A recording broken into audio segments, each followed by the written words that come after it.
Hi, my name is Tommy Fisher. I'm currently the international representative with the Sheet Metal Workers Union.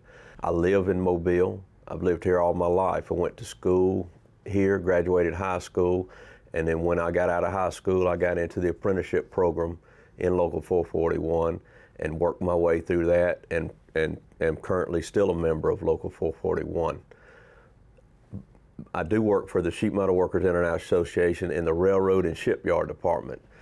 By working in this department, it allows me to travel the country from coast to coast, and the workers in the Mobile area are some of the hardest working, most patriotic workers that I've ever seen. They're proud. They want to go to work and do a good job.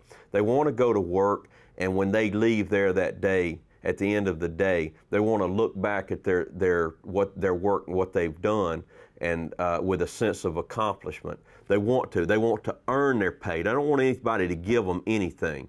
And that's what the workers at Austal want too. You know, we understand that Austal has to survive. They have to make a profit. They have to have a good business model. But that doesn't necessarily mean that they have to treat their workers unfairly.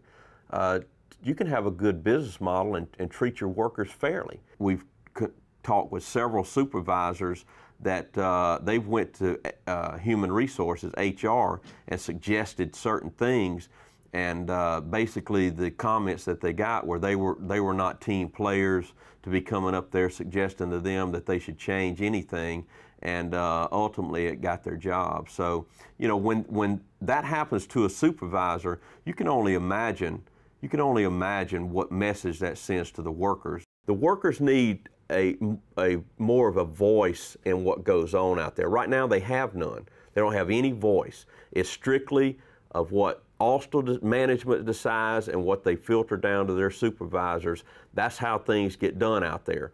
They're promoting people into supervisory positions that don't have half or even in some cases a fourth of the skill that some of the older workers have out there. Why they're passing over those folks, I don't have a good answer. I don't know that Austal could give you a good answer on that. I'm not the union. The workers out there would be the union.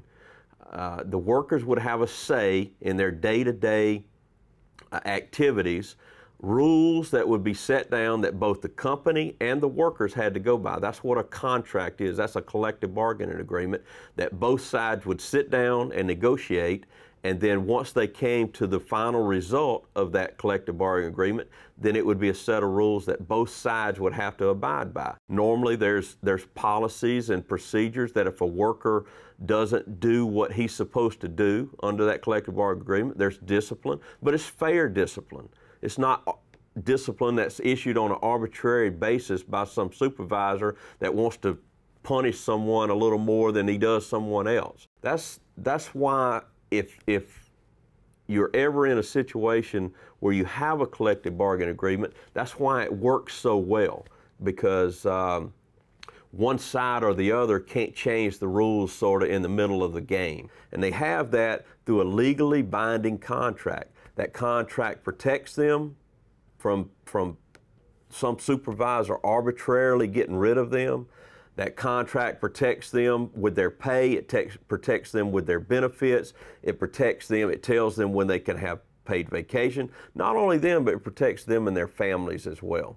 And by workers and management meeting on a regular basis, sitting at a table, discussing things, and coming up with ideas, it helps the productivity of that company. I've been to other parts of the country, saw shipyards, saw the workers there, saw their work ethics, and I would put Mobile workers up against any of the workers in the country.